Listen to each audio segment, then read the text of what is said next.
Assalamualaikum warahmatullahi wabarakatuh. Alhamdulillahirrabbilalamin.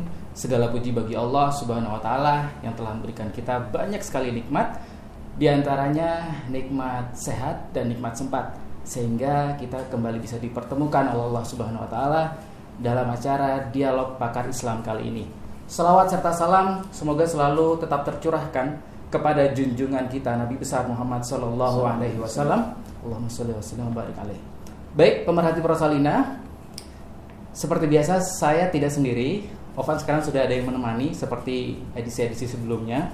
Sudah hadir di tengah-tengah kita pakar ekonomi syariah Al-Ustaz Dr. Muhammad Arifin Badri MA. Assalamualaikum Ustaz. Assalamualaikum warahmatullahi wabarakatuh. Ahlan wa marhaban bikum. Alhamdulillah, marhaban bikum Ustaz.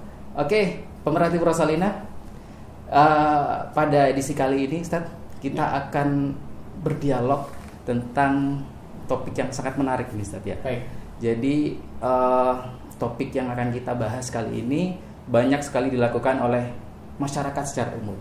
Apalagi di tengah-tengah pandemi seperti ini, aktivitas ini malah lebih tinggi lagi Ustaz.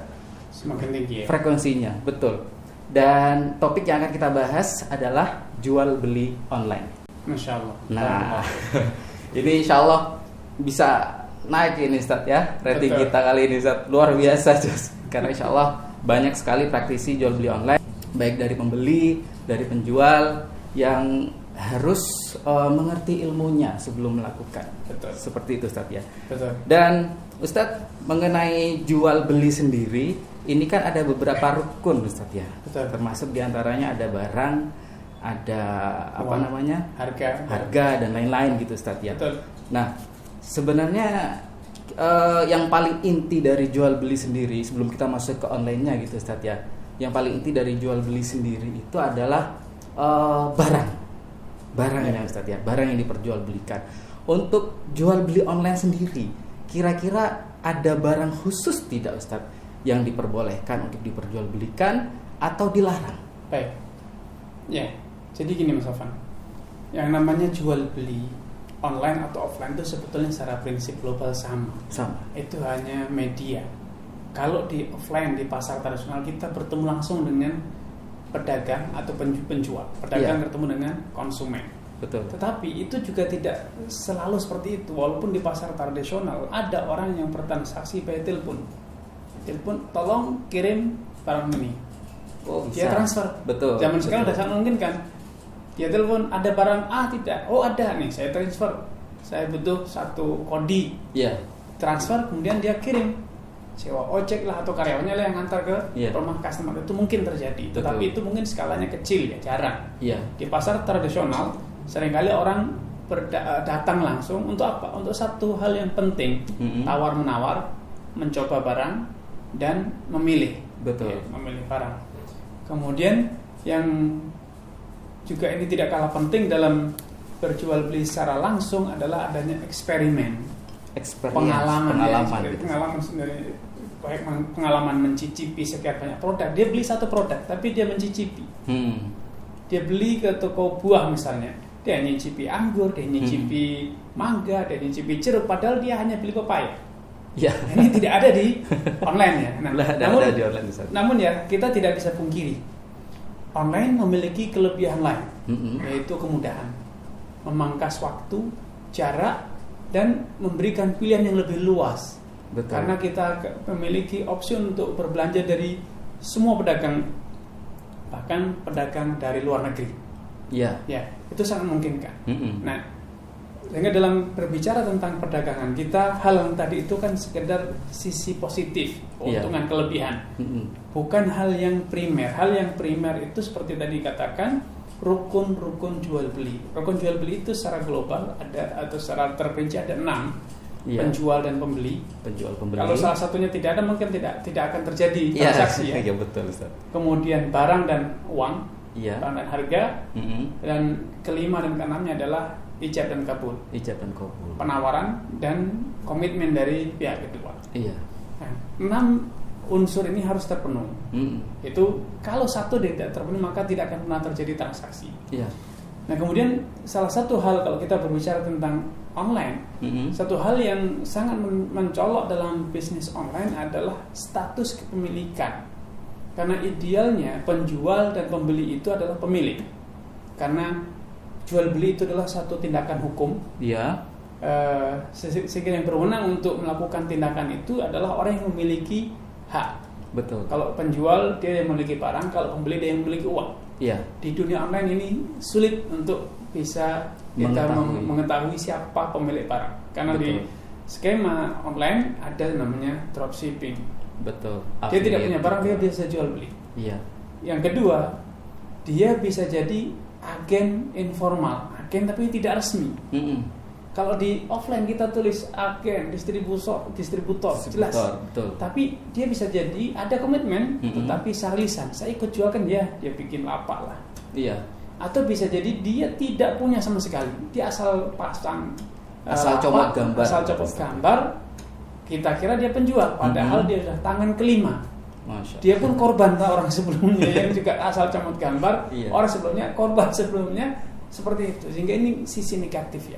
Iya. Nah ini yang perlu diwaspadai, karena kalau di offline saja kita beli dari tangan kedua, ketika itu kita pantangan, karena jelas costnya lebih mahal, harganya lebih tinggi. Kemudian kualitas barang tidak bisa dijamin dong, dia bukan pemilik, bahkan dia belum tentu tahu tentang kondisi barang. Berarti di nanti online juga terjadi seperti itu. Iya betul. Yang dikhawatirkan selanjutnya adalah nanti purna jualnya seperti apa servisnya. Betul. Itu konsekuensinya. Iya. Nah, ada produk-produk yang memang secara alami tidak mungkin dijual belikan secara online kalau kita pembeliannya dengan uang. Iya. Yaitu emas, perak. Ini tidak mungkin dijual belikan karena sampai saat ini belum ada mesin printer yang bisa nyetak emas ya. Iya. Sehingga enter keluar emasnya klotak, itu melarang takut. Itu tidak mungkin karena emas, perak dan mata uang yang ada sekarang ini adalah standar nilai dan alat transaksi dalam Islam. Sehingga transaksinya harus tunai. Ini uangnya, ini emasnya. Iya. Tidak boleh saya transfer uangnya tapi emasnya dikirim.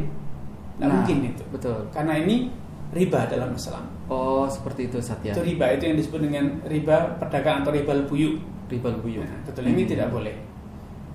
Jadi sekali lagi itu kalau transaksinya terjadi secara online ya, emas dengan perak atau emas dengan emas, perak dengan perak, atau emas dengan uang atau perak dengan uang. Yeah. Tidak mungkin dijual belikan secara online. Secara online tidak boleh, Satya. Betul. Banyak orang beranggapan bahwa emas perak tidak lagi menjadi alat transaksi karena realnya sekarang kita jual beli dengan uang. Betul. Jual beli bahkan dengan uang elektronik sekarang. Iya. Tidak ada fisik uangnya. Betul, Ustaz. Itu hanya yang data di komputer. Iya, itu yang ingin saya tanyakan, Ustaz. Sekarang emas bukan hanya sekedar alat tukar atau alat transaksi, karena ada juga bagi banyak orang malah sudah tidak lagi bertransaksi dengan emas. Betul, Ustaz.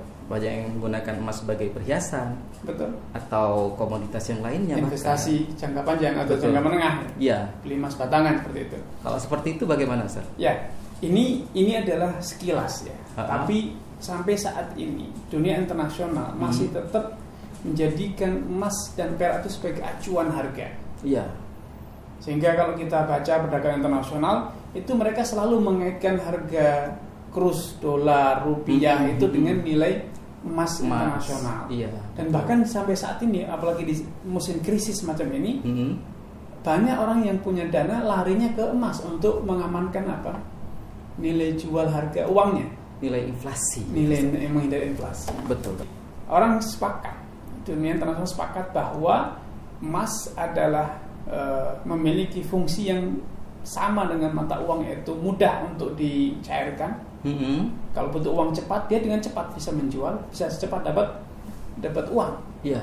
Dan secara de facto perdagangan internasional masih menjadikan nilai tukar emas dan perak itu sebagai salah satu indikator ya. Betul. Salah satu instrumen untuk mengukur ketahanan ekonomi. Makanya negara-negara manapun selalu menyimpan devisanya itu dalam bentuk emas. Betul. Itu tadi Ustadz menjelaskan mengenai alat tukar dengan alat tukar. Betul. Uang atau mata uang apapun itu dengan emas atau dengan perak tidak boleh, Ustaz ya. Ya. Kalau barter online, Ustaz. Ya. Ini kita tadi bahas tentang jual beli. Jual beli kan ada berapa macam, Ustaz ya. Betul. Termasuk diantaranya adalah barter. Barter kan juga termasuk jual beli, Ustaz ya. Betul. Nah, kira-kira untuk barter online sendiri ini memungkinkan tidak, Ustaz? Kalau barter atau yang dikenal tradisionalnya tukar tambah. Tukar tambah itu secara umum sebetulnya boleh. Yang tidak boleh itu adalah barter atau tukar tambah emas dengan emas, emas dengan perak dengan perak, atau dengan alat transaksi yang ada seperti tadi uang. Kalau itu dilakukan secara non tunai, secara non tunai tadi sudah jelaskan ya. Iya. Yang kedua adalah makanan pokok dan kelompok bumbu. Kelompok bumbu dan makanan pokok ini boleh dibarterkan, tetapi harus tunai. Ini beras dan ini beras, ini jagung. Harus seperti itu ketentuan syariatnya. Jadi, karena tidak boleh ada penundaan serah terima makanan pokok kalau dilakukan barter sesama makanan pokok. Seperti itu. Itu disebutkan dalam hadis Abu Sa'id Al-Khudri, "Adz-dzahab bil-dzahab wal fiddatu bil-fiddati wal burru bil-burri wasy-sya'iru bisy-syairi wat tamru bit-tamri wal milhu bil-milhi riban ila nuhan," kata Nabi. Emas dengan emas, perak dengan perak, gandum dengan gandum. Syair itu satu spesies gandum ya. Berarti ada dengan syair, korma dan korma, garam dengan garam. Itu kata Nabi riba, kecuali bila barternya dilakukan secara ha'an, ini dan ini, tunai. Langsung. Harus terjadi serah terima fisik. Ya. Sehingga tukar tambah emas lawas dengan emas baru, emas yang sudah rusak dengan emas yang masih baru, itu harus tunai. Ini emasnya dan ini emasnya. Iya. Kalau mau dijual, jual dulu dengan uang. Ini uangnya dan ini emasnya. Selanjutnya kalau pemilik emas yang sudah rusak itu